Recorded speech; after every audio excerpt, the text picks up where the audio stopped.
Hello there. Today we are going to be reading two new-ish books from authors who I thought failed to execute a good idea with their debut. These are not authors that I thought were outright completely terrible. They're worse. They're authors who messed up their potential the first time around. I rated both of their debuts 3 stars, which looking back I think was exceptionally generous. Even a year and a half later, I still feel the disappointment I felt when I think about these books. Like, don't talk to me about them. Don't show me their covers. I am still bitter. But today, I am giving Jade Song and Marissa Higgins a second chance with their sophomore novels, because I genuinely do think that both of these authors could pull off a book that I'd put on my favorites shelf, and I really want them to have improved their craft and done a better job this time. We're gonna start with Marissa Higgins. Last March, I read her book, A Good Happy Girl. This book was way outside of my personal comfort zone, being about a weird, messed up woman and her non-traditional interpersonal relationships. I thought that A Good Happy Girl was a lot more dull than it promised me it would be, but part of the reason that I remember it in all its forgettability is because after I finished, I went and read some reviews, and I learned that the author Marissa Higgins is one of those authors who puts people on blast for giving her book truly anything less than 5 stars. I saw her posting screenshots of 3-star reviews on her TikTok, which is now private, and I think that's a good choice. I can't really tell because I'm not really on other social media, but it seems like all of her accounts are private. I think maybe her agent gave her a word of advice there for her second book. Girl, screw your head on right. Don't do that. Just don't do that. So I think that's really a big part of the reason why her first book is so memorable to me, because that behavior is absurd. And actually, I think it's kind of hilarious. What a quick and easy way to totally tank your reader's perception of you. Why would you do that? Post it on a private Instagram story at least, you know what I mean? Reading back the summary of her debut, the main character is an attorney, which wow, I did not remember that at all. In my memory, she reads as very much mid-20s. This character has been grappling with this shocking act of neglect that her parents have recently been imprisoned for, and she's dealing with it by getting involved with a married lesbian couple who startle and intrigue her with their ever-increasing sexual and emotional intensity.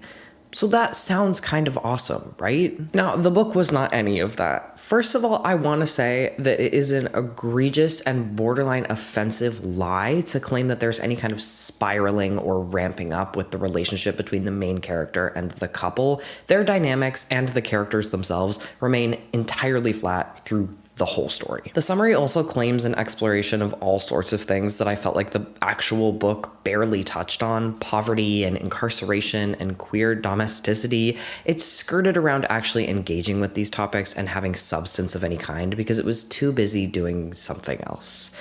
It is the arch nemesis for weird lit enjoyers. It was weird for the sake of being weird. It was truly oh my god, piss. Oh my god, oh my god, oh my god. Feet. Isn't that so gross and strange and transgressive?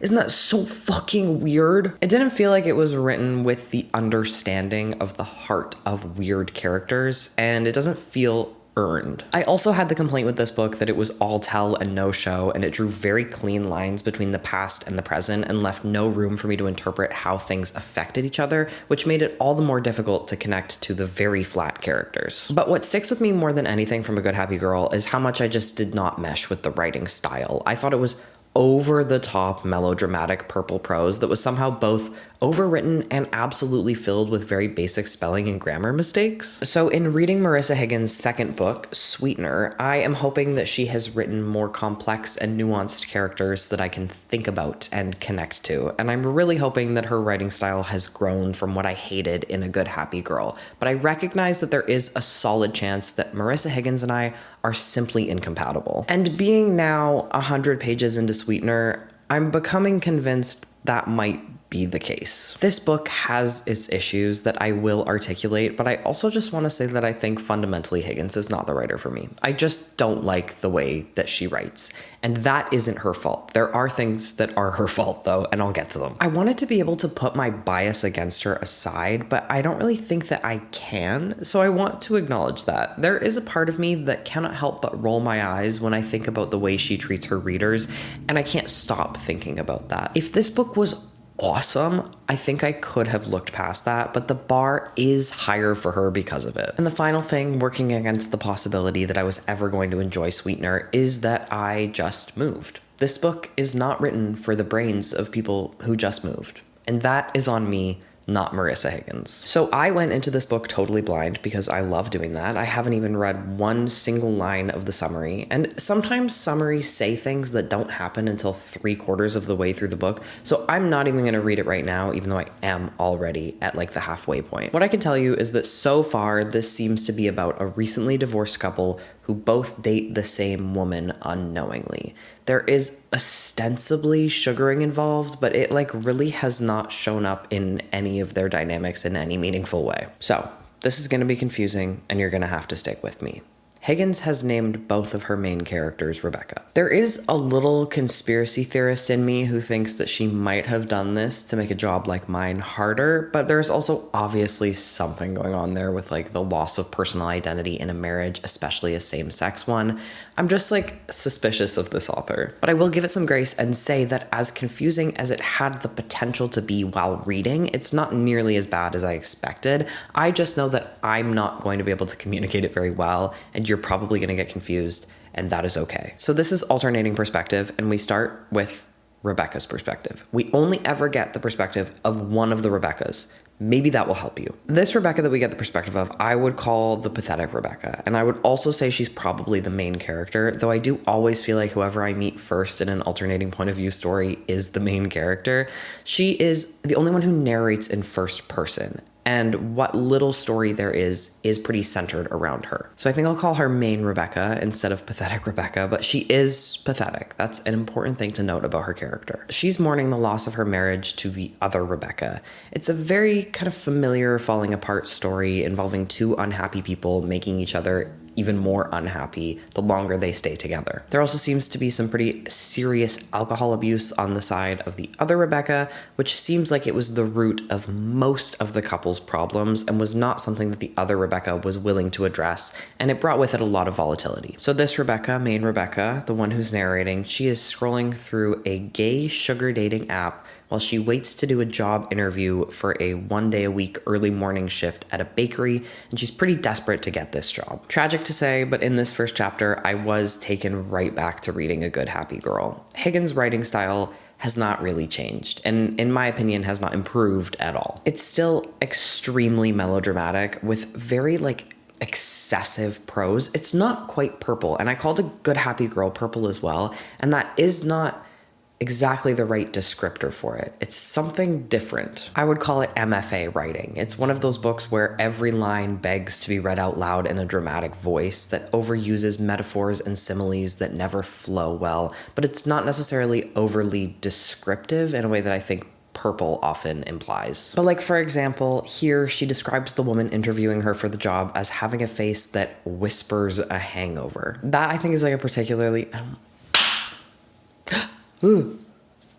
Ugh. I don't think I get it. That is kind of a particularly bad example. To be fair to her, there's not a ton that is so horrifically terrible for me to read out to you, but it's just all the little quirks and smaller scale choices that are working together to create a style that I find to be very try-hard poetic in an empty way. Though I will also say that it feels like sometimes it's almost trying to have a sense of humor about it, and that's not something I remember from A Good Happy Girl and could work for someone else, but it isn't quite offsetting the melodrama for me in the way I think that it's intended to. In the second chapter, we meet Charlotte, who is the other Rebecca's sugar mommy. Now, the other Rebecca is a grad student of some kind, and that is and she's also the alcoholic. Those are the main two things about her. So when I say other Rebecca, keep those two things in mind, okay? It's a little annoying though, because I know I'm doing it right now, but I feel like it's a bit different because I didn't make this choice. The book can't trust you as the reader with the two Rebeccas thing. I fundamentally believe that if you're gonna make the decision to name both your main characters Rebecca, then you just have to accept that there might be some confusion with that. You have made a confusing choice. You can't get shy about it now. You have to own it. Charlotte is thinking a lot about the main Rebecca, her Rebecca's ex-wife, the woman that we met in the first chapter, okay? She actually takes up a lot of space in Charlotte's mind, even though the two of them have never met, and main Rebecca has no idea about Charlotte's existence. But the book loves to be like, Charlotte needs to remember where her loyalties are with this Rebecca, her Rebecca. Neither of them can ever be just a name. They're either other Rebecca or her Rebecca. And I think that it gets a little bit tedious. And it certainly feels like it only exists for the audience's sake at first, because we do come to learn that it does kind of make sense coming from Charlotte, because she is kind of obsessed with the main Rebecca. So this Rebecca and Charlotte are doing some sort of role play involving Charlotte having survived an armed robbery at work and is now like getting cared for and doted over by this Rebecca. This is Charlotte's fantasy that they're playing out, but it's incomplete because she really wants to be wearing her prosthetic pregnancy belly, but Rebecca is really not interested in including that part in their sexual adventures. Charlotte ends up becoming so compelled by the ex-wife, that Rebecca that we first met, that she goes to her place of work to get a look at her. It's not the bakery. She did not get the bakery job. I think she works in a Whole Foods, essentially. So Charlotte goes and she watches main Rebecca, and she ignores all of the signage and mixes food from the hot bar and the cold bar, and then she gets really flustered at the counter where main Rebecca tells her that they can't bring it in like this. But Rebecca looks at her belly and says, "Don't worry about it, it's pregnancy brain." So Charlotte is wearing this fake belly out on the town, and being acknowledged as a pregnant woman, though she is not, by this mythical ex-wife makes her basically fall in love with the second Rebecca on the spot. I really wish that we got more of this, and there still is absolutely more time. I love the idea of a woman who is sexually and socially obsessed with wearing a fake belly and being perceived as pregnant. I think that's great. So when we go back to the main Rebecca's perspective, she's getting a call from the other Rebecca saying, "I'm going to foster a child, and because we're technically still married in this state, it'll look really bad if we're not together, and I probably won't be accepted. So will you please come back to our home that we shared when the social worker does the eligibility assessment?" Something here that has not come up again at all, but has got to end up being significant at one point, so I feel like I have to mention it, is that our Rebecca, the main Rebecca, I can't stop doing it. I just feel like it's confusing, and I'm overdoing it in the way I'm complaining about the book doing. Whatever. Narrator Rebecca, she grew up in the foster care system, okay? That has to mean something. And she agrees to help her wife get accepted as a foster parent. And really, she just wants to be invited to be a part of it. She's in this interesting space where, at least as far as I can tell, their marriage ended mutually, or maybe even on her terms. I think it was more on her terms than her wife's. But she is so lost without her wife that she wants it back. And yet she feels like her wife is the one that has all the control over their relationship. And maybe that's because she's the one who is more capably moved forward with her life in their separation. Like, she's seeing other people, she's going to AA now, she's moving towards being a foster parent, while narrator Rebecca is just barely scraping by at her miserable job and living, I think, with 5 male roommates in a shithole apartment. There's definitely a thread with the two perspectives of wanting to be loved and chosen, and I think this dynamic between the two ex-wives is really interesting. I just wish there was a little more clarity on how their relationship ended, because I think that does really change how I view the way they're acting now. And I think it's far more interesting if the narrator Rebecca is the one who ended things. Anyway, narrator Rebecca and Charlotte match on the sugar dating website. I think just to feel something, Rebecca has switched her profile from seeker to provider, even though she has like 30 cents in her bank account. And I believe that that is the pretense on which they're meeting each other. On the way to the date, Rebecca steps out in front of a car and immediately regrets it and realizes that she doesn't want to die. And Charlotte is waiting in the cafe and has an altercation with some other women who seem to be able to tell that she's faking her pregnancy. At this point, the book is getting pretty incoherent, particularly in the dialogue and with the directions that conversations end up going in. Rebecca is fine after essentially just like walking into a slow moving car, and they have their date, and I couldn't really tell you one thing that they talked about. And if I could, I couldn't tell you how it connected to the next thing. Generally, I feel like I'm just reading and waiting for something to click here. There are moments that seem like they should connect to something that we've already read.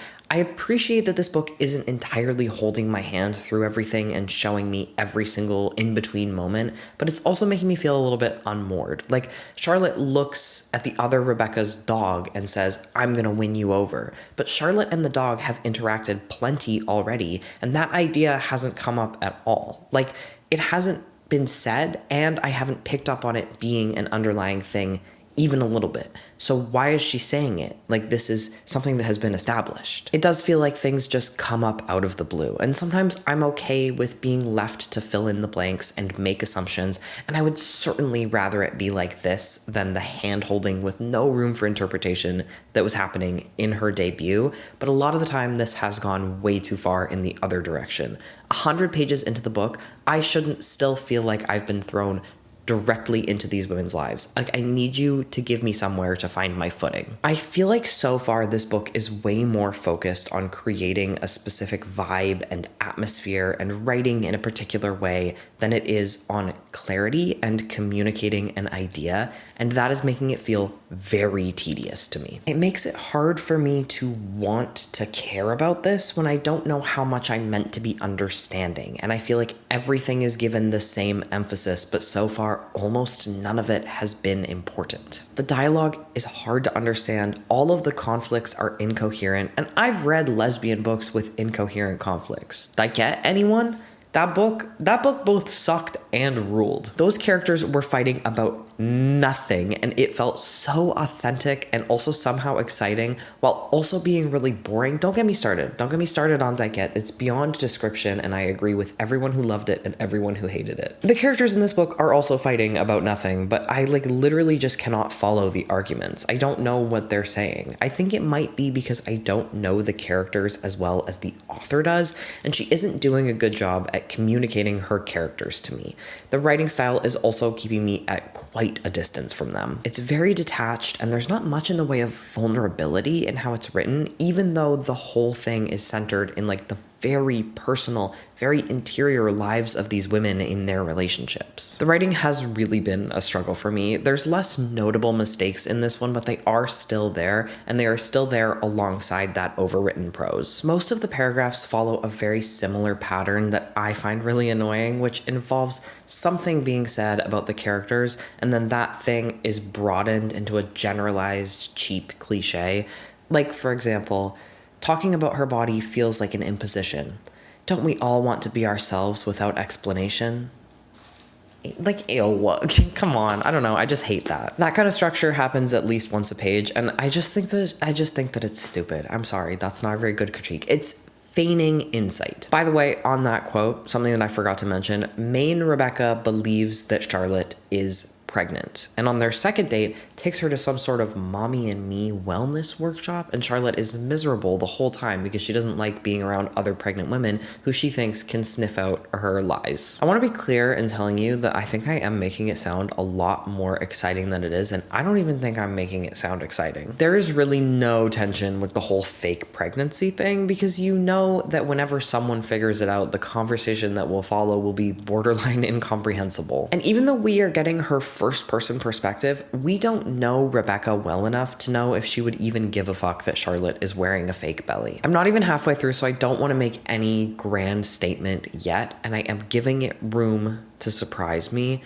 Though, like I said, the bar is a little bit higher for this book because of what I know about the authors. At the end of the day, mostly harmless, but really embarrassing and stupid behavior. But this is, so far, chalking up to be another book with a good premise that is being squandered by writing that is at once, I do think, kind of unskilled, but also very much subjectively not my thing. There are pieces of something really interesting here, and I hope that the next time I talk to you, I can tell you about how deftly they were handled, but it is not looking good, you guys. Okay, hello, I am back. I ended up reading through and finishing Sweetener, and it was something. I wouldn't necessarily say that it got worse.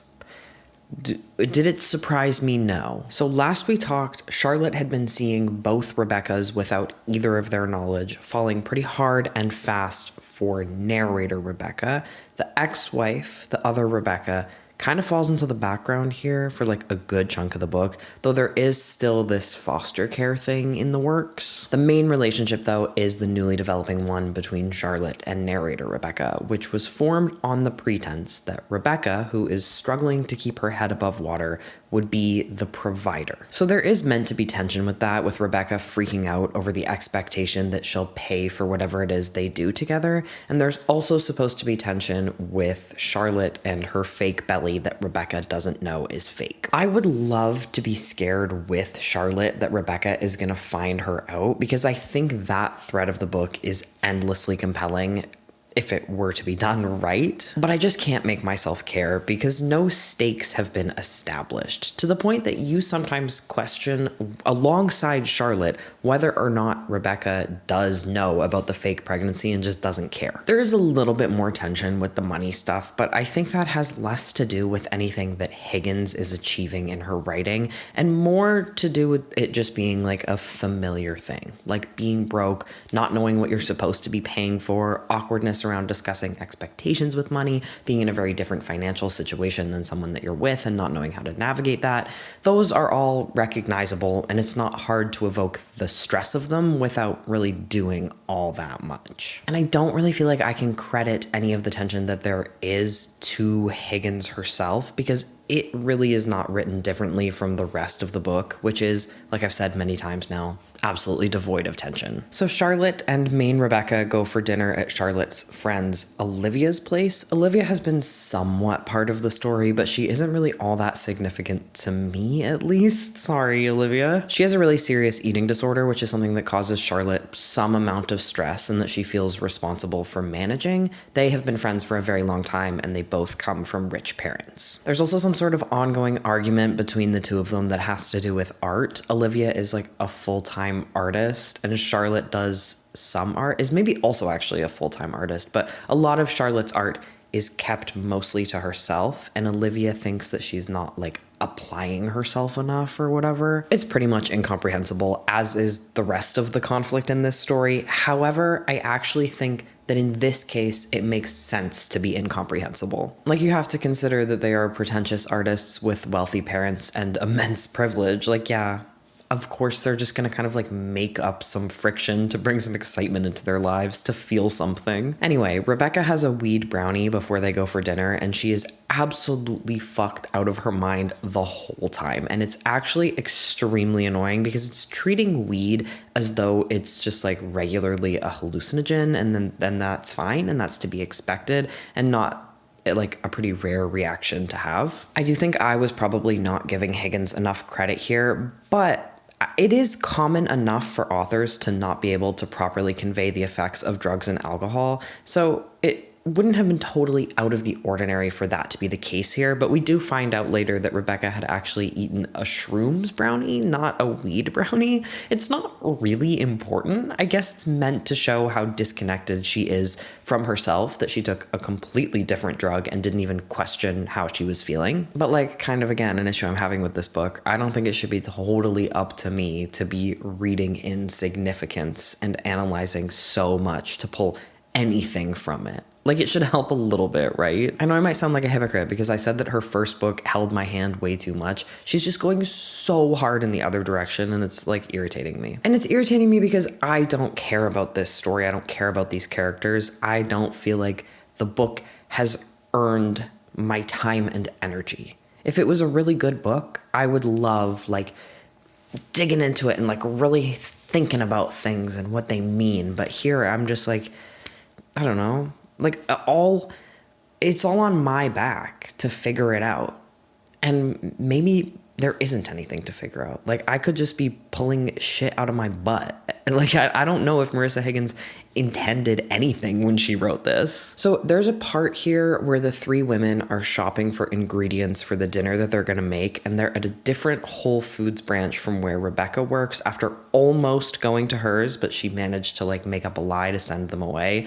There's maybe some tension just about where Rebecca is trying to hide that she works here because she is still seeing Charlotte under the pretense of being the provider, and she doesn't know that both Charlotte and Olivia are fully aware of where she works. The mix of her trying to hide this while being very high does make for a stressful situation to read about. The issue is that this is all centered around their cashier being the woman that interviewed Rebecca in the beginning of the book for the bakery position. So I just have to assume that it was said that this bakery job was within the company that she already worked at, but I simply did not pick up on that. Like, at the very least, she could have been interviewing at her current place of work or something to make that more clear. Maybe the confusion that I felt here was entirely my fault because I missed something, and maybe I have not been giving this book a fair enough chance because I am finding it so difficult to grasp what the important details are, but that made this interaction absolutely perplexing to me. I did not understand what was going on. Like, the whole time that I should have been feeling stress with Rebecca about this awkward interaction where she's trying to like silently communicate with the cashier, I'm just thinking like, why the hell is the manager of the bakery working at Whole Foods now? So back at Olivia's, Olivia and Charlotte get into that argument that I was talking about. They bicker a little bit, they make up, whatever, and then they're getting ready to leave Olivia's place. And while Charlotte is in the bathroom, Olivia tells Rebecca how much she owes for her and Charlotte's portion of the meal. This while being in her massive home and after she picked out all of the most expensive ingredients in the grocery store. And like I said, knowing that Rebecca works at the grocery store. Rebecca gives Olivia her number and says, you know what? I'll pay for it all. Thank you so much for hosting. And then they leave and Rebecca blocks her on everything, which I struggle to understand because they very explicitly did not exchange anything other than just Rebecca's number given to Olivia. Whatever. There are no repercussions for that. There are basically no repercussions for anything in the entire story. The next major thing that happens is that Charlotte goes to meet Rebecca at a place where she's house sitting, but Charlotte shows up early and like enters the unlocked home and then curls up naked in a ball on the couch with her belly off and falls asleep. And then she wakes up in a panic to Rebecca getting home, and the chapter ends and switches to Rebecca's perspective. It then becomes totally unclear whether Rebecca has actually caught her without her belly. It seems very obvious with what happens and how it plays out and the way that they're talking to each other. Charlotte stands there naked with her belly off, and Rebecca orders her around, and Charlotte protests, and Rebecca says something like, you're not really in a place to object to anything. So to me, that sounds unequivocally like she has been caught, right? Especially paired with the chapter ending with Charlotte waking up in a panic with her belly off. But then a little while later, Charlotte thinks, whew, that was a close one. What? This is what I mean when I say this book is incoherent. Okay, so then the other Rebecca, the ex-wife who has been largely absent for a while now, goes to a child development class specifically aimed at potential foster parents with main Rebecca. There is a really great example of the annoying writing style here, where she says, everyone looks like they could leave this room and approach a feeling by eating most of a fruit pie. What are we doing? It's like wordy for the sake of being wordy. It's fake deep, it's fake poetic. I think it's meant to come across as like beautiful writing, but it just reads as silly to me. Like, what are you fucking talking about? But what pisses me off the most in this scene is when someone asks the teacher of the class, a professional in this field, a question about what to do if the child is nonverbal.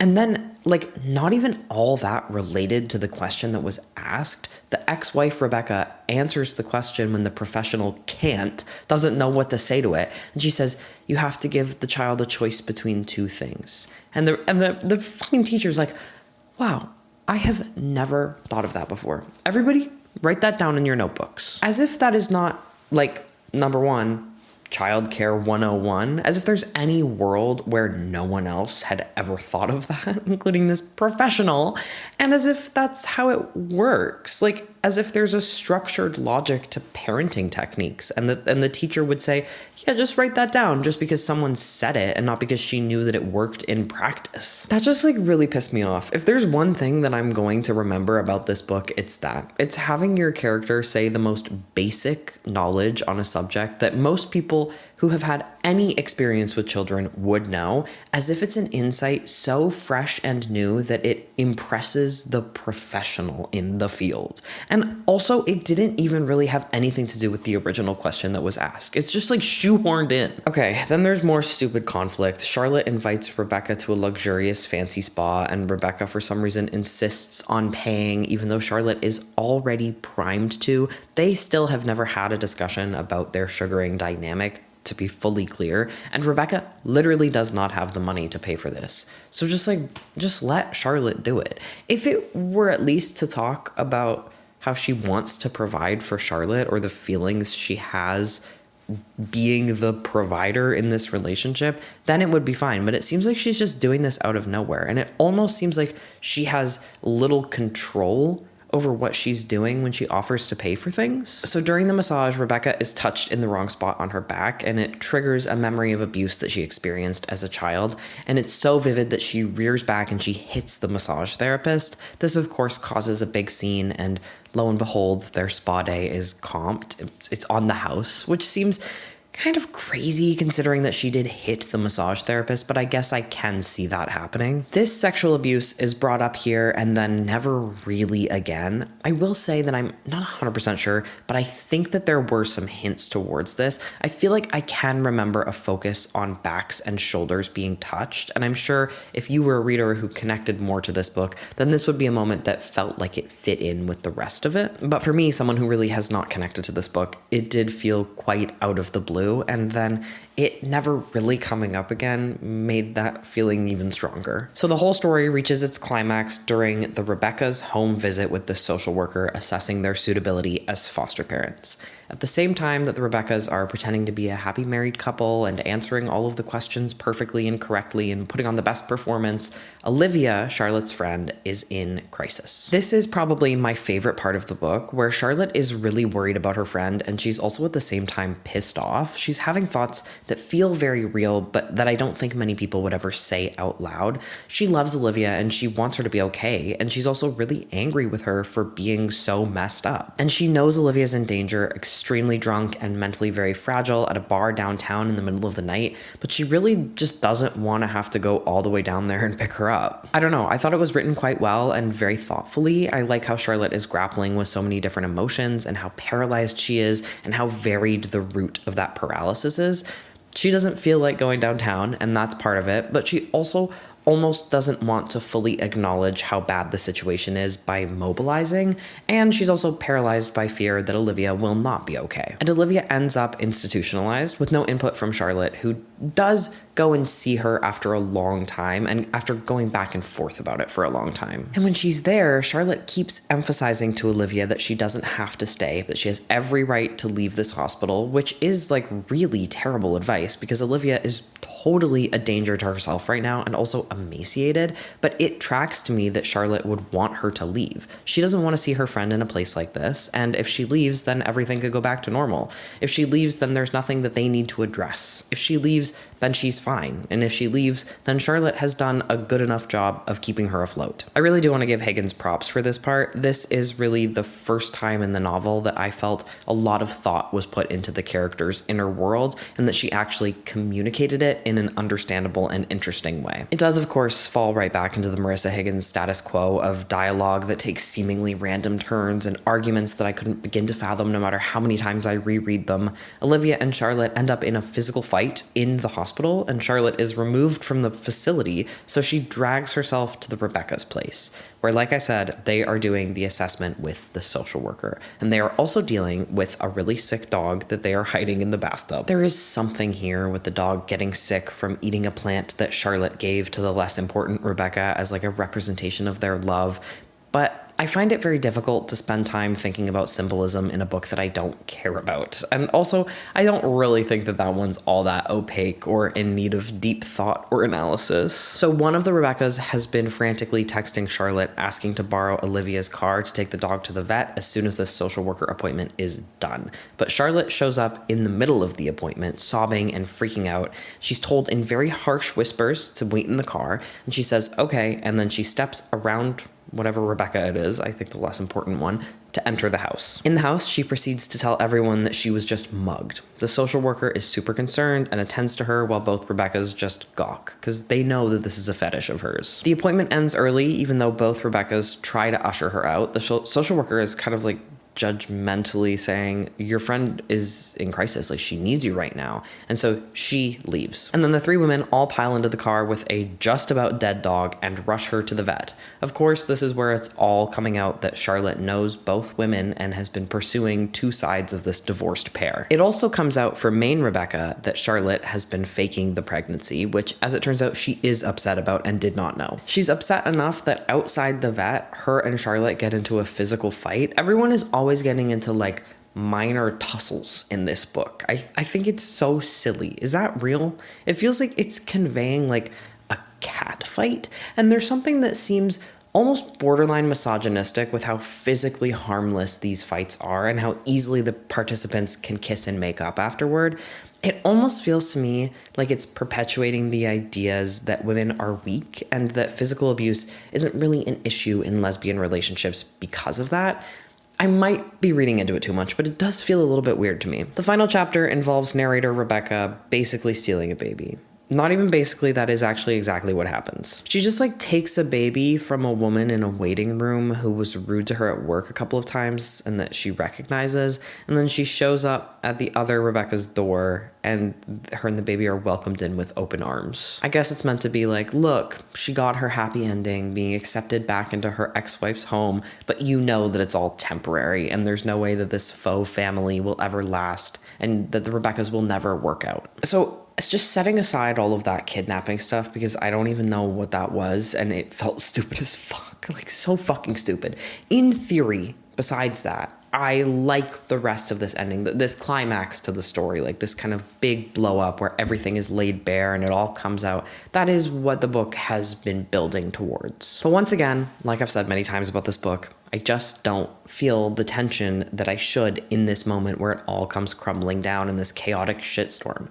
And that is because, like I've said many times about this book, I don't feel like I've been given enough to understand the characters.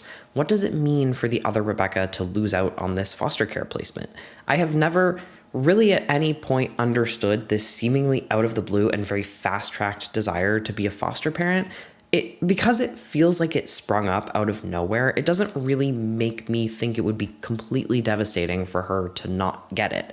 And I also don't know her well enough to know if she's even in the right space to be a foster parent. She doesn't have any money. This is all being bankrolled by Charlotte. She's only a few months into sobriety. I haven't heard great things about her ability to be a good partner. So I have to assume that the tension is meant to come from me wanting this for the main Rebecca, because it could mean that she is taken back in by her ex-wife. But nothing has really been shown to me that would prove that to be the case. Like, I really have no idea what the other Rebecca would do, and neither does the main Rebecca. I can give it up and say that maybe the other Rebecca is kept so distant from us because the other two women in the story don't seem to know her all that well either, but I didn't feel that much less disconnected from them for that to feel like a solid excuse. I do understand main Rebecca and Charlotte's motivations a little bit more, but I think that the commitment to writing something that the blurbs would call unhinged meant that I could never anticipate their reactions, which just ended up giving the whole thing a very boring feeling. Like, I just could not get invested because it could always take off in a random direction. So I can at least say that this book was less of the all tell no show that bothered me in Higgins' debut, but I felt like it went way too far in the other direction and was at the end of the day difficult to get through and often very frustrating to parse. A big complaint I had with A Good Happy Girl was that the lines drawn between the past and the present were far too clean, and in this book they were more or less non-existent. Aside from a few notable exceptions, it almost felt like the characters didn't really have pasts outside of the last year before the story takes place. Like, they really did fall out of a coconut tree. And even the couple of things that we do learn, often big life-altering things, they don't really have a meaningful impact on the story or the characters. The characters are what I struggled with most in Sweetener, though I can't say that my personal issues with the writing style didn't contribute to that. I just thought they were generally poorly developed and badly communicated. Everyone in this book wants to be loved and accepted accepted and seen, and they're all super dramatic about it in a way that makes a very recognizable human emotion impossible to connect to. Especially if you have characters that are strange and make hard to understand decisions. We need to be working with more complex motivations for them to maintain their humanity. I hated the overall misanthropic worldview that was presented here, where everyone sucks and every person they interact with is selfish and cruel and horrible. I think that's lame as fuck, and I challenge Marissa Higgins to say something beautiful and true. But even if she did, I don't think I would read it because it's become very obvious that we were just not made for each other as reader and writer. There are some things I liked. Like I said, Charlotte's reaction to Olivia's crisis. There are more things that I thought had a potential for me to personally find really intriguing, but that just needed to exist in a different story. Like the fetish stuff. I would love a book that really got into the head of a pregnant woman obsessed with both socially and sexually appearing pregnant. And in this book, I did love how specific it got with Charlotte's fetishes. She was weird as fuck about all of that, and I loved that for her, and I wanted more, and I thought it was insane. I also think that Higgins did a pretty good job writing about alcoholism and what it looked like in a marriage in a way that felt thoughtful and created something very real and raw and messy. But again, not much time was really spent with that. And even if it was, I just kind of hated reading this book for all the reasons I've explained, and hugely because of the style of prose being at once overwritten and unpolished and clunky.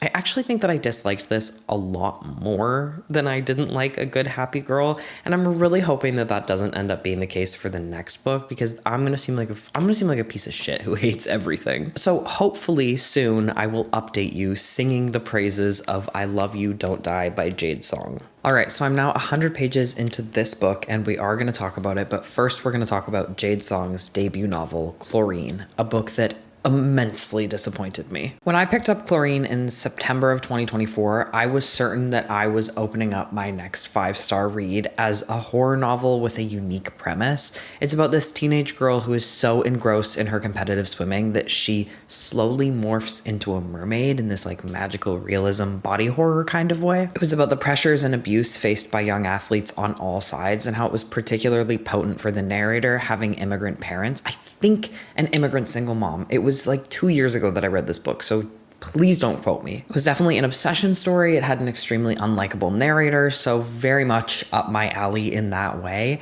There was also a homoerotic friendship, high school friendship thing going on. At the time I read this, I said that the thematic elements and the symbolism, though very heavy-handed towards the end of the book, were pretty well done, but they were completely ruined by the shitty writing. Unfortunately, at the time I reviewed this, I did not know how to articulate what I didn't like about the writing in my review. I literally just kept saying it's bad, the writing is bad, which is so frustrating to look back on. You are useless. One job and you failed at it. What do you mean the writing is bad? What does that mean? Say something more. I do know that I was right, though, because I can vividly remember reading Chlorine and how much the writing pissed me off. I don't want to use melodramatic as a pejorative to describe this book as well as A Good Happy Girl, because then it's just going to seem like I still haven't really evolved much as a reviewer since my days of the writing is bad. The thing is, Chlorine is melodramatic in a very different way than A Good Happy Girl was, where A Good Happy Girl had this bleak, sort of depressing tone that kind of carried into Sweetener as well,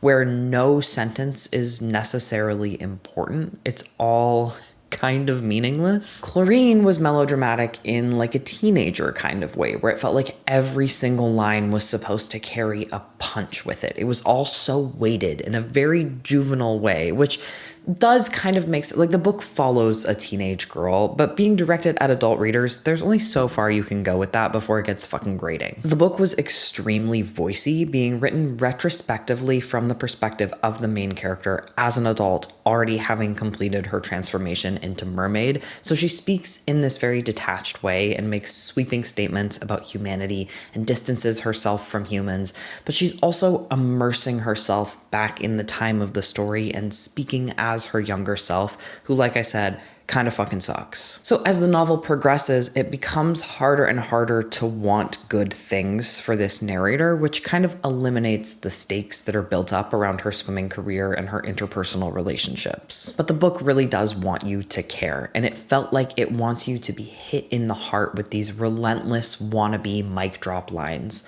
such as, for example, how selfish I was. but I was meant to be selfish. Myself meeting the fish. Myself meeting the fish. A pun delivered in such a serious tone really does not do it for me. Like, you can see why this book evoked a lot of eye rolling. It's like so stupid and shallow, but it's pretending to be clever and deep and meaningful.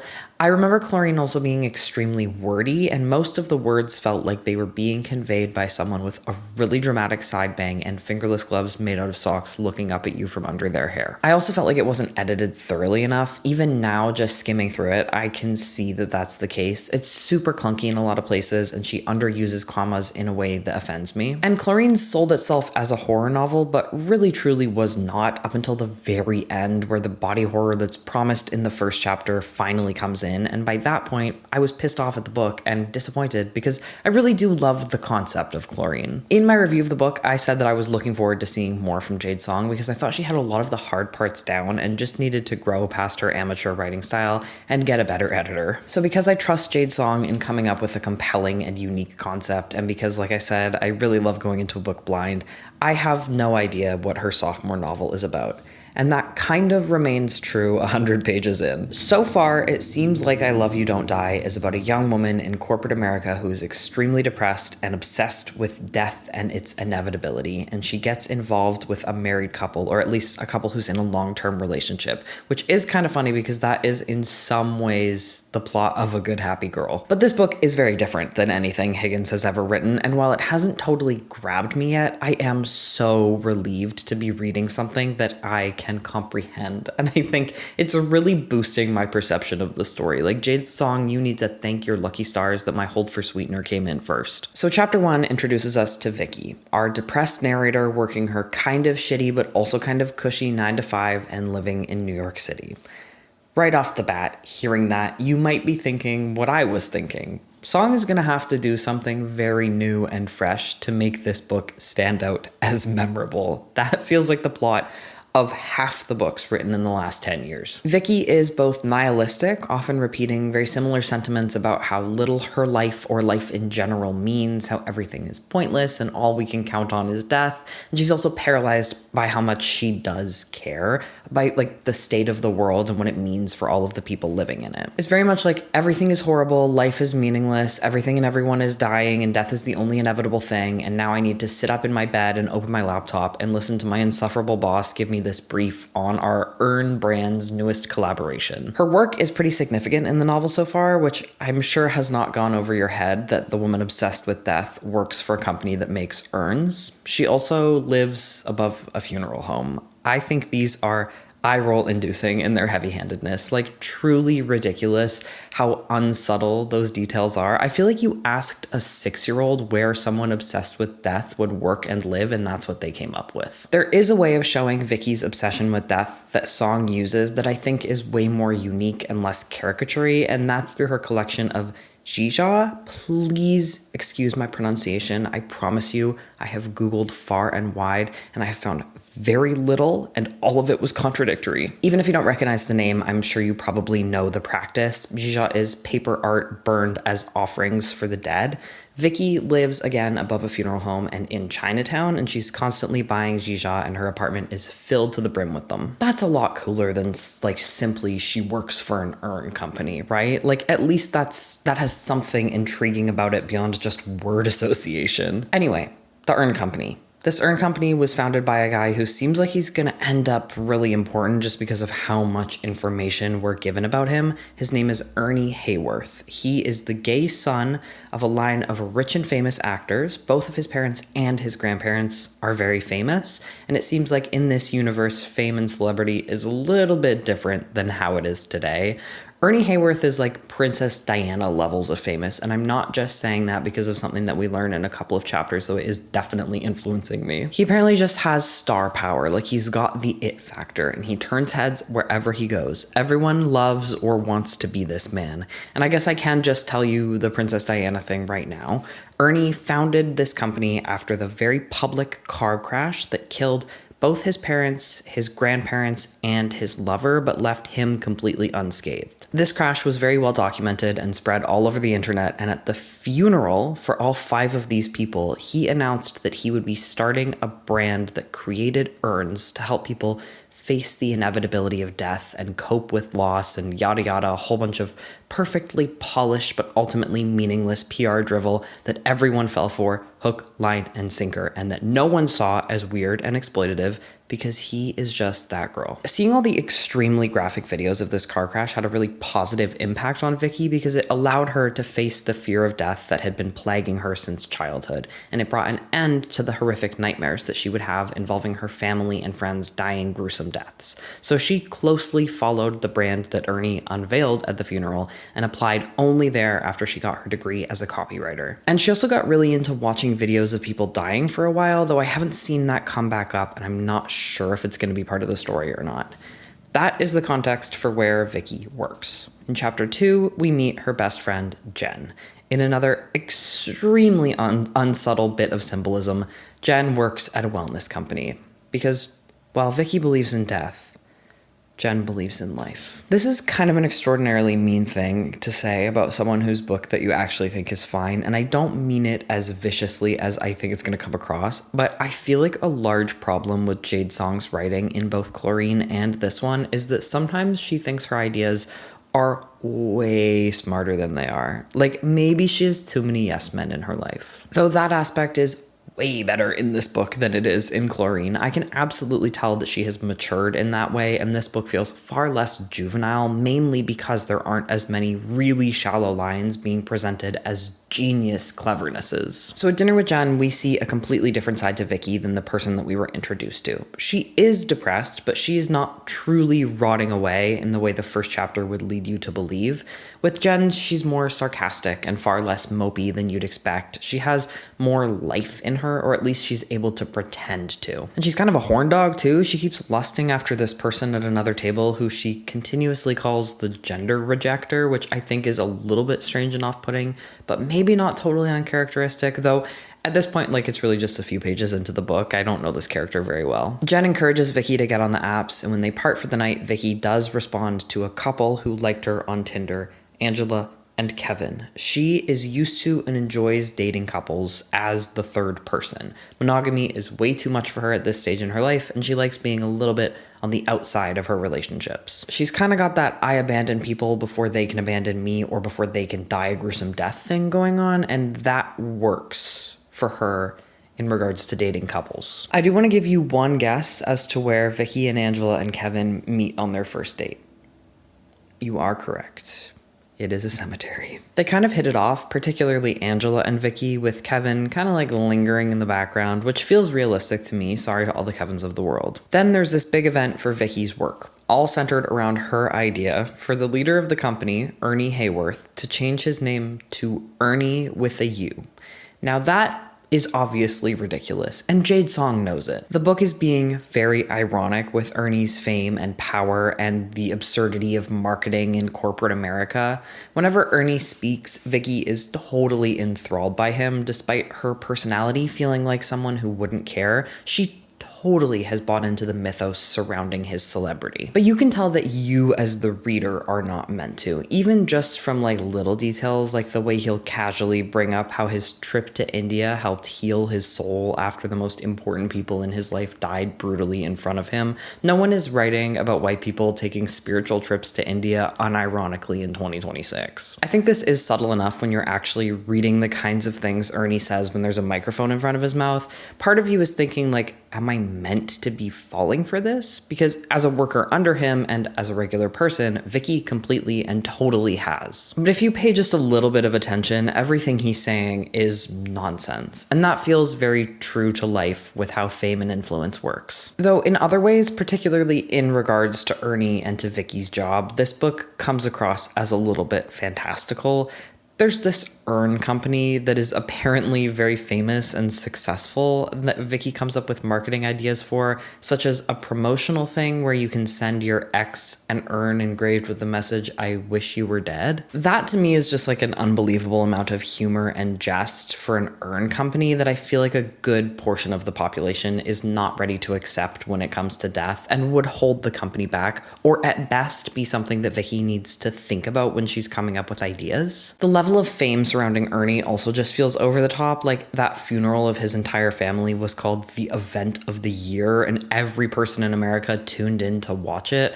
I just don't know if that level of celebrity has existed for quite a while now. And those things don't really mesh with other aspects that seem like they want to come across as very real and grounded in reality, like how much of the story involves Vicky and Jen talking about the mundane and specific details of their jobs. Like, for instance, this big event where Ernie is announcing his name change. Vicky shows up a bit late and her boss is pissed at her and sends her off to tidy up the flowers on the red carpet they've rolled out for Ernie to walk to the podium on. And she gets really lost in her own head, stewing about her boss being so thankless that she doesn't notice that the event has started, and she is caught in the middle of the walkway as Ernie is plowing down it, and she is so starstruck that her boss has to physically pull her away.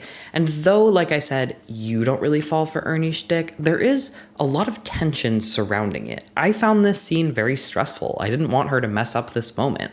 I could feel the ripples of Ernie's power and how protected he is by everyone around him and how perfect everything in his presence needed to be. So even though his celebrity is very fantastical and over the top, it is doing something to help with my connection to the story, while also at the same time kind of stopping me from ever feeling totally immersed. There's give and take with it. Right after Vicky's big event, Jen also has an event at work that she is the leader of. It's like a photo shoot with a bunch of models and influencers all doing a group workout in her brand's athletic gear in their new fall colors, and she has asked Vicky to come along to bulk up the group.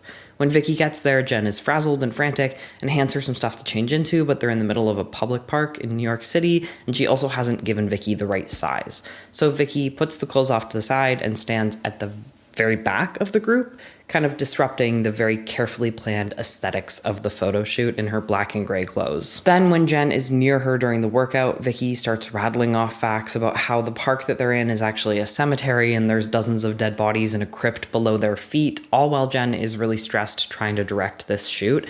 And Vicky doesn't pick up on that at all and is just way too excited to talk about death. And Jen blows up at her and they get into a screaming match, which Vicky can see some of the influencers are filming. Again, I thought this felt pretty tense. I've come to learn I really like when people make a fucking scene. And tension with work stuff where a character is trying to appease some boss who doesn't care if they live or die often really gets to me. I think it's a pretty easy thing to make feel stressful, but it almost always works, and that is no exception here. After the big fight, we get a chapter from Jen's perspective, though this is all in third person.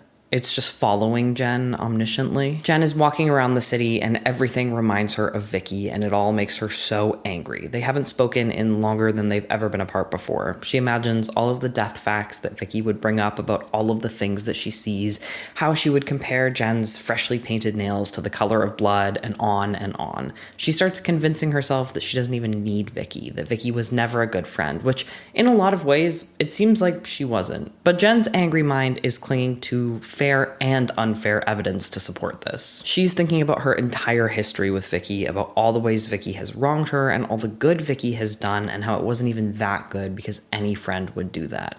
But her brain cannot convince her body that she doesn't need her best friend, and she works herself up into a panic attack. I think that the sort of breathless, long-winded way that characters in this book stew over real or perceived wrongs really works, even when it is a massive wall of text, which this book has many of. I feel very sucked into that. I feel totally immersed into their state of mind, and I like how there'll be a mix of rational and emotional during these rants, how a lot of what they say is jumping to conclusions or reinterpreting things in bad faith to fit their narratives. I think that aspect of the book is extremely well written and done sparingly enough that it works really well. I certainly wouldn't want to read a whole book of just someone stewing on some perceived slight, but I like what Song is doing so far here. Though I'm of course not super far in, I absolutely feel like I'm seeing an improvement from her first novel. The writing is a lot better. There's been almost nothing I've noticed that really bothers me. I don't think it has much of that same over-serious melodrama of Chlorine, which I thank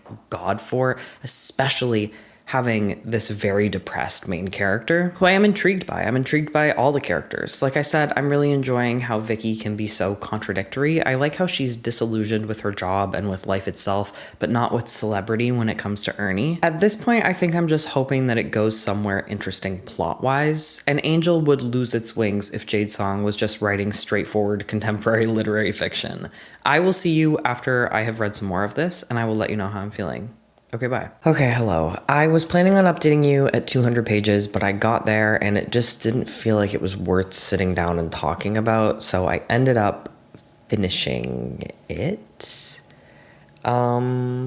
Let's just talk about what happens first before I get into it. So Jen and Vicky were in this fight that seemed like it was going to be the central conflict of the novel. Vicky tries to get her mind off of it by going dancing with Angela and Kevin, who she is at this point completely in love with, and it's reciprocated. This is their second date. Angela and Vicky take a break from dancing and Vicky rants to her about the fight with Jen. She is extremely stubborn and honestly kind of irritating with her insistence on being right and on justifying her depression and her obsession with death, and she refuses to listen to Angela, who gently tries to give her Jen's point of view. It comes out here that Vicky has unsurprisingly really never experienced the death of a close loved one, where Jen has. And Vicky witnessed Jen in her grief after this death and saw how profoundly it affected her. And when Angela offers this as a reason why Jen might not want to spend a lot of time thinking about death and dwelling on it, Vicky is just like, well, death is coming for us all. Death is all there is. We can't just ignore it. I do think this is meant to be frustrating.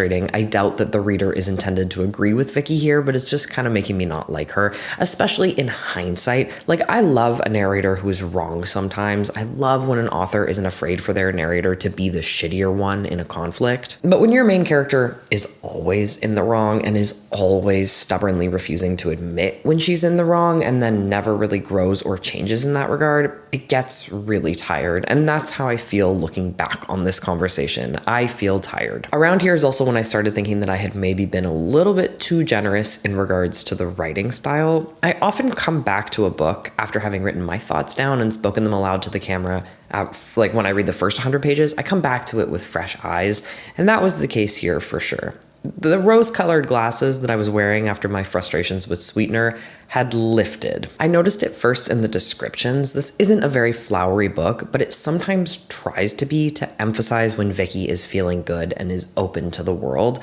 So the morning after her first time having sex with Angela and Kevin, this happens where they're walking around the streets, grabbing little bites of food, and it says things like the softness of the yeast to describe like eating a bun. Or here it also says that Vicky holds a clementine in her jaw and then tongues out the pulp. This is that Masters of Fine Arts writing program shit that is so difficult to connect to. The wording and structure is very overworked and very full of itself, and it only exists to be there on the page and be praised as beautiful writing, but it's missing intention and voice and meaning, and it comes out clunky anyway. Without her best friend around, Vicky digs a little bit deeper into her depression, and she becomes really committed to this new campaign at her job that is targeting the LGBT demographic. They're trying to cover up some bad PR, these op-eds accusing them of being connected to higher rates of suicide, particularly for queer youth, because of how they've normalized death. Vicky is simultaneously completely disillusioned, a thankless cog in this really toxic machine, an enabler of and contributor to that machine with complex feelings about her role in it, and also somehow the best employee ever. It feels a little bit too much like movie magic bullshit. More of that fantastical stuff that I was talking about before that just doesn't work in a book that is trying to be grounded in reality. There's this work party where her boss teases that there's going to be some big surprise. At the work party, she chats with some of her work friends. I thought it was pretty well done how the way they speak to each other really differs from how she talks to people that she's actually close with. I felt like it captured pretty well that acquaintances by proximity dynamic between work friends. Here there was a part that I wasn't going to tell you about, and then the end of the book pissed me off so bad that I actually now do feel the need to bring it up, and that is when Vicky was thinking about how she first got close to these two work friends when they were onboarding at the same time, and there was a meeting where one of the icebreaker questions was, how do you want to die? And all three of them answered earnestly, and it freaked everybody out. Already, that feels like something I would write when I was 13 and just discovering that being dark and uncaring was cool. It wasn't, by the way. If there's any 13-year-olds watching, that's not cool at all. But also, I really hope there aren't any 13-year-olds watching. Please go climb a tree or something. Like, go play with Barbies. Okay, but then it gets worse, because do you want to know what Vicky's answer to this question was? Do you actually want to know what Jade Song wrote in her book in the year of 2026? The year of our Lord 2026, Vicky said, "I can't die because I'm already dead inside." Oh my God. Oh my God. That has no place in my adult fiction. That belongs on a Redbubble sticker. It would do numbers over there. Anyway, that big surprise that her boss had alluded to is that when Ernie gets on stage to do his little speech, he specifically calls out Vicky's hard work and her success with the gay campaign, and then there's a firework explosion. Logistically, I think this is questionable. Vicky panics and freezes as soon as he calls her name, but a spotlight finds her and he makes his way through the crowd towards her and grabs her hand and holds it up to the sky, and then there's this huge firework explosion and she thinks that she's dying in a fire. And then she realizes that it's actually just fireworks going off behind her in this huge display. Except they're not on stage, right? He went and found her in the crowd. So were there fireworks set up everywhere? What am I supposed to believe is happening here? We also get a moment for the second time in this video, twice in 2 books, where the main character realizes that they don't actually want to die once they're faced with the threat of death that actually isn't a threat and is completely harmless. That to me is a super basic and boring depiction of passive suicidality that feels impersonal. It's so generalized that it's clinical. I was also noticing some pretty significant clunky writing at this point, like for example, the sweat she's producing bursts out in even greater gallons. I just feel like there are so many more normal ways that you could phrase that. Again, with the overwritten thing. Anyways, remember the fireworks, keep them in your head, they are important later on. As is what Jen texts her during the party where she says, "Do you want me to come crash? I still have your extra key card, okay?" Store them up here. Jen and Vicky have made up, by the way. All it took was for Vicky to get sad enough to reach out, and then all they did was have a cigarette on the fire escape and like not really directly address any of what happened. They were just too glad to finally have the other one back in their life, and that is as far as the book goes with their fight. It is not the main conflict of the book, because there is no main conflict of the book. There are endless avenues to explore here with how long-term mental health struggles and hopelessness affect a close friendship, how hard it is to love someone that wants to die and won't stop talking about it, how fundamentally alienating it is to be obsessed with death. There's 2 really strong and compelling sides to this conflict, and it's truly just dropped right there, in favor of nothing, in favor of absolutely nothing happening until the very end of the book, and then everything that does happen is really silly. There's actually even a chapter called Interlude that tells us that a bunch of time has passed where Vicky's life is like kind of good, even though she's still depressed and she's still is waiting on death, but her life with Jen and Jen's boyfriend and Angela and Kevin is beautiful at the same time. It's this big wall of text where she's like, yes, everyone I love will die, but also at least we have late nights and breakfasts and cigarettes on the fire escape and bisexuality and walking the streets of New York and etc., etc. I understand not wanting to drone on about the same people doing the same things with little change, and the book has been pretty repetitive up to this point, so I wouldn't necessarily want it, but this couple of pages of an interlude doesn't do what I think it's setting out to do, make me feel that Vicky's relationship with Angela and Kevin has developed past their second date. I still feel like we're on the second date, regardless of whether the season has changed. Saying months past where they were all in love shares that information, sure, but it doesn't give me any feeling. I don't know what a better way to do this might have been. I wonder if the problem isn't necessarily the interlude itself, but the general lack of development in the characters and their relationship that makes this feel more cheap than it really is, or than it would be in a different book. So everything before was happening in summer, and then we come back after the interlude at the end of October. I'm a little bit out of order here. The work party is post-interlude, also at the end of October. Not that that really matters at all. What does matter is this massive Halloween party that Angela and Kevin throw every year to celebrate their first meeting at a mutual friend's Halloween party like 7 years before. This is where the next bit of conflict happens, this time between Angela and Vicky. The 2 of them are taking a break from the party up on the rooftop, and they start talking about their jobs. Angela makes a joke about Vicky getting paid to make urns for dead queer people, and Vicky gets really defensive.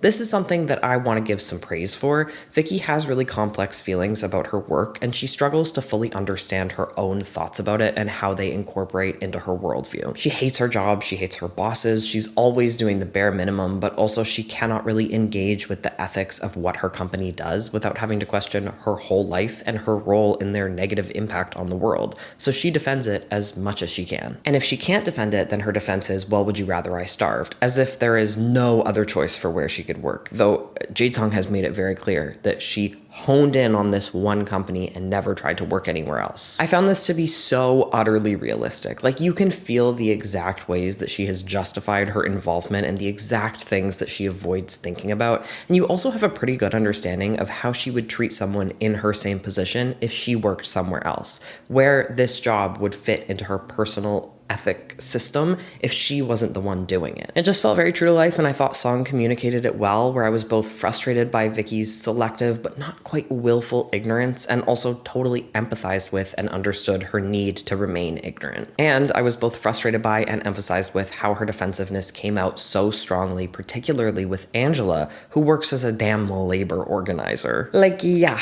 I think we would all feel pretty inadequate in that situation, especially because Angela is being nice about it and like offering solutions and to help with unionizing, where Vicky is kind of unable to control her snappy tone and irrational anger. This isn't a huge fight between them by any means. It is an argument between two people that has more to do with the root of the feelings that are brought up than with anything either of them has really said. Like, it's not all that emotionally heated or anything. It is Angela and Vicky's first taste of real conflict between them, and Vicky bows out. Instead of just saying like, sorry, I overreacted a little, let's talk about something else, she leaves. And she leaves knowing that she's going to turn this into something bigger than it is, and she's going to let it ruin this good thing that they have. I'm sure some readers would find this very difficult. It's like almost the miscommunication trope, but not really. But I feel like it works here, and Song handles it well. From experience, I know it to be true that when you're really depressed or miserable, there's something almost comforting about letting things like this blow out of proportion. It's almost like it gives you a reason to feel bad and to wallow in your self-pity. It just makes sense to me here, and I like it. It makes sense for Vicky's character. But, as I said, I just don't really care about Vicky and Angela's relationship. I don't feel like their importance in each other's lives has been well established. It's been told to me, but I haven't really seen it, and I don't know what it means for them to stop seeing each other, especially because Vicky's inner monologue has a lot to say about how much she prefers being alone and how little romantic relationships mean to her. It's fine if Angela is the person who changes that for her, which I think she's meant to be, but you gotta do some work to make it feel earned more than just when we met she had sad eyes and I was drawn to her. For the next 60 pages, it's nothing. There is nothing. It's Vicky getting more and more depressed and ignoring Angela's messages, and that is it. There's a chapter that follows Kevin. I think it's meant to give some context on Angela, but it didn't really do much for me. I don't feel like it disrupted the repetitiveness and monotony that we'd been slogging through, and it certainly didn't function to make me like Kevin anymore or understand him. It did establish that the depression that Angela talks about very openly and candidly with Vicky is more serious than their conversations have led Vicky to believe.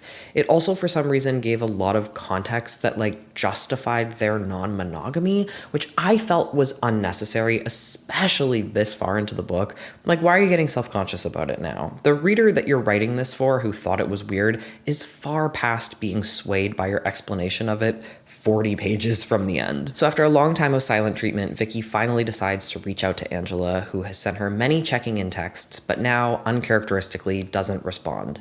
When she does get a response, it's Kevin from Angela's phone saying, "We need to meet up ASAP." Then, knowing pretty damn well what has happened here, we get a long chapter from Angela's perspective, just dragging out a very obvious reveal. I don't know if I have made it obvious. I think it is just obvious what's going to happen, but the information that we got from Kevin's point of view chapter does make it so clear. It's not, I don't even think it's meant to be a surprise. I think it's meant to be something that you're like, I really hope this doesn't happen. But then I want to say Angela's chapter is 20 or 30 pages. Most of these chapters are very short.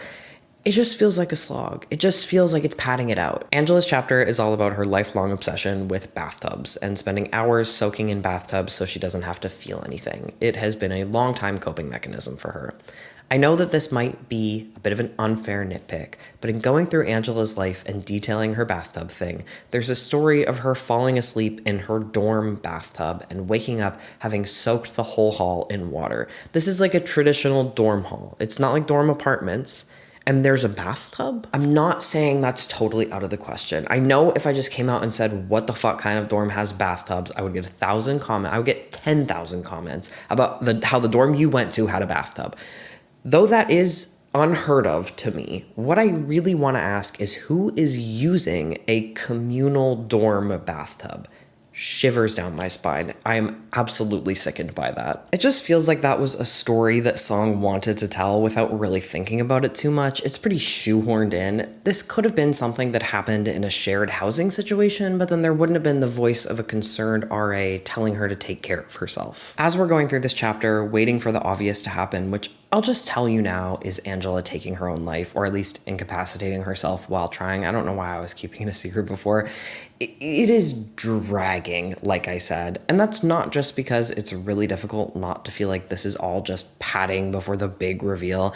It's also because the writing is taking a turn back toward everything that I hated in Chlorine. I will give you an example with this line. A love can be its own kind of death. To fly away with a lover on jeweled, paper-like wings can be its own form of surrender. Okay, that is the emo teenager bullshit that I fucking hated in Chlorine. That is a failure to achieve the poeticness that you're going for because you're not saying anything. What is that trying to say? It's so Tumblr 2014 era, it makes me sick. So yeah, at the end of the chapter, Angela takes her life in a bathtub. In the present day, Vicky and Kevin meet up and Kevin gives her the note that Angela wrote for her and tells her that this is all her fault and she's a piece of shit and he never wants to see her again. And the note does say, thank you for all your work with that urn company. You really helped me understand death as something that isn't scary. Even though we're meant to think of Vicky and Angela as almost a kind of soulmate, and this is absolutely 100% supposed to be very, very sad, it isn't. Maybe there's something wrong with me, but I felt nothing. I felt no emotion imbued in these words. Because now the book just starts rushing through some pretty, in my opinion, over the top and silly plot points so that it can arrive at its final message. Vicky is devastated, of course she is. But then after a while, she gets up and she texts Jen and she says, I love you, thank you for everything. I'm gonna go onwards to try to find Angela. Now, I don't think I've mentioned this yet, which kind of takes the punch out of that, but Onwards is the name of the urn company. That is so fucking dumb to put in what is essentially your note to your best friend. I am baffled by that. Who would do that? And then Vicky actually literally does go to her company's building. She goes to Onwards to jump off of it. And she's standing on the edge, ready to do it. But before she can, Jen shows up and saves her. This is beyond cliche. This is the end to a John Green novel, and I do not say that with positivity in my heart. Vicky and Jen lie beside each other on the roof, and they talk about life and death and Angela, and in a way, it starts feeling like this book is kind of romanticizing depression after writing itself into a corner where Jen needs to convince Vicky to stay alive, but also not totally invalidate her. Like there has to be this conversation that happens that convinces Vicky to never take her own life, but we're not doing any character development in the story, so it all has to hinge on what Jen says to her. I don't know why exactly I'm reaching for the word romanticize, because I don't think that that is entirely fair or true. I think it has something to do with this really reminding me of something that I would have written or enjoyed reading when I was a teenager in a similar headspace who romanticized this shit. It isn't the act of taking your own life that is romanticized, but it's the wanting to. It's like being saved and being loved and talking about it candidly right in the moment before you were gonna do it that I think Song is romanticizing and I think is really unrealistic, but not necessarily super harmful. There, of course, needs to be one major thing that allows Vicky to begin to heal or to choose to live, because again, we cannot rely on character development for that. So her and Jen burned down the building. So Jen got in because she, remember I told you to remember she had that extra key card? I don't know if you remember that. There was another thing I told you to remember. fireworks. They used extra fireworks that were in the storage room to burn down the building. That's the end of the book. There's this annoying quirk at this point where Song does get really self-conscious about how implausible the finale of her book is, and she starts over-explaining minor plot holes, like the storage room isn't locked. So Vicky says something like, oh yeah, the office supply guy is really careless, and like other employees come in here sometimes to get stuff for PR packages. And then even worse, and something that I rarely see, is that she gets self-conscious about her self-consciousness. She gets self-conscious about over-explaining it. And Vicky thinks, I don't know why I'm saying this. I don't know who I'm explaining this to. Come on. You gotta lean into your choices even when they're stupid. Don't start getting shy now. I said the same thing in the last book about the two Rebeccas. Be brave about doing dumb shit in your novel, at the very least. That is the end of I Love You, Don't I. Vicky and Jen watch the building burn down, and Vicky chooses to stay alive. Tell me that is not a John Green ending. Dude, what the fuck? Especially with those little things that came back, that was definitely intended to be satisfying, and it was not. It just felt lazy. Like all of the things were shoved in earlier just so that it wouldn't feel like the dumbass ending came up out of the blue. But I thought it just added to how corny it all was, at least for me. So obviously, I didn't like this book, which is really, truly not what I wanted to come here and say. Now it just seems like I hate everything. Like this video is now about 4 books that I hated. I have done this concept before, and at least the last time I did it, I liked 2 of the newer releases that I read. This is all just negativity all the way down, and for that, I am sorry. I was really hoping that it wouldn't go this way. With I Love You, Don't Die, I just kind of have to ask, what's the point? I guess the question is sort of why. Like, story-wise, what are we doing here? This felt like endless monologuing in circles on the same topics without ever getting anywhere or saying anything new. And those topics and the ideas presented about them felt very immature. Like, this followed people who I believe are around my age, and I felt like I had long outgrown everything that they were talking about, and it was very hard to believe that they hadn't. This feels rooted in a really 19 to 21-year-old view of the world and of mental health and relationships and love. And at 25, that is not the age that I want to be looking back on. I need another few years of distance before I can stomach that era. And so for me, this kind of bordered on insufferable. And that is a me problem, but also a Jade Song problem. Like I said, these characters are meant to be significantly enough older than that their thinking should have matured a little. I guess you could argue that the point of the book is hope, and that's what the author's note at the beginning wants to claim as well, that this book is dark but oriented towards the light.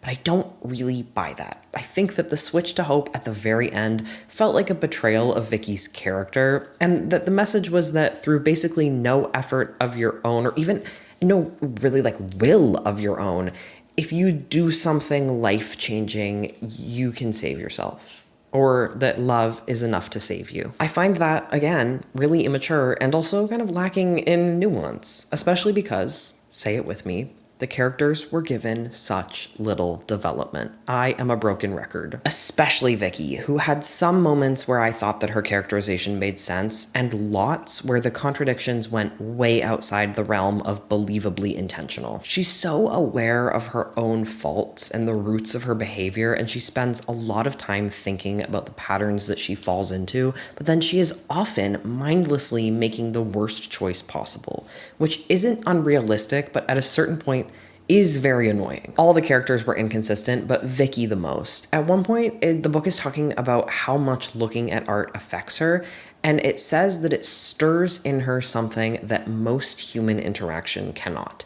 Except that's not at all something that we've seen to be true of Vicky. The book loves to say that she's so introverted and such a loner, but she isn't. And part of the main message is that love is the most important thing in life. Now, I know what you're thinking, and my mind went here too. Lots of times people, especially people who are depressed, think like this. They think that connection to other humans is so much less important to them than it really is. But that kind of fails when the book is told in third person, right? The same can be said for her self-awareness that it then turns into like mindlessly doing the things that she's aware of. When it's the omniscient narrator telling you that human interaction fails her but paintings make her feel alive, There's no like questioning of the reliability of that. This narrator has authority over the truth. I also thought the dynamics between characters felt really underexplored. The book was splitting its time between this throuple thing and the relationship between Vicky and Jen, and it didn't give either enough to leave me satisfied or really even feeling like I cared. On characterization, the last 2 points I wanted to bring up there is that for a book that is pretty much just about depression, I thought that Vicky's experience of it was generic and shallow. It felt pulled straight from the WebMD page. And also, I feel like having such an inner world focused book, it's really difficult to make that work without any context or history for your main character, and Song does not, in my opinion, succeed with that. As much as it was on the whole better than Chlorine, the writing was clunky as it went on. Maybe it was just that I noticed it more. I also thought the dialogue was strange. It can be very formal, even between lovers and friends who are in their 20s. The writing does very little to evoke any emotion. Like I said, it's mostly just straightforward postulating, but emotion is what the book is hinging on. There are way too many themes for any of them alone to be the driving force. Instead, these themes appear as endless takes that are not all meant to be taken seriously or given credit, but that I still have to trudge through. And I never get to feel like I come out on the other side of anything. I guess the word to describe pretty much everything in this book is underdeveloped, except the writing, which was overworked. Considering the subject matter, it feels very strange to say, but the lack of development left this feeling so weightless. Like there really truly was not any substance. And the thing that hurt me most about I Love You Don't Die is my own fault, but I have to say it anyway. What do you mean this was just straightforward lit fic? Where is the Jade song of Chlorine? Though Chlorine definitely pissed me off more consistently, I would rather people fail to execute fun ideas than just write some bullshit with no concept. The main reason that I believed, and to be clear, strongly believed in Jade Song's ability to write something that I fucking loved was because of the strength of Chlorine's concept, how fun and dark it was. I also thought that her symbolism and themes were there in that book, even if they were heavy-handed. This went totally in the other direction. It dropped the strong concept and all of the substance and the thematic density in exchange for something that was, at the end of the day, really boring and only memorable because of how stupid I thought the end was. And the writing style didn't even improve that much. It did for sure. For sure, this is a little bit more polished, and the writing was not the main thing that pissed me off with this book like it was with Chlorine, but it's not worth it for everything that we lost in between those two books. My final thought here is that I know it's ironic, I know it's sarcastic, I know that it's fun and silly commentary, but please reconsider naming your character Ernie with a U. That is one letter off from urine. Hopefully the next time I see you, I am reading something that is fucking awesome, because this is a little bit sad. Okay, bye.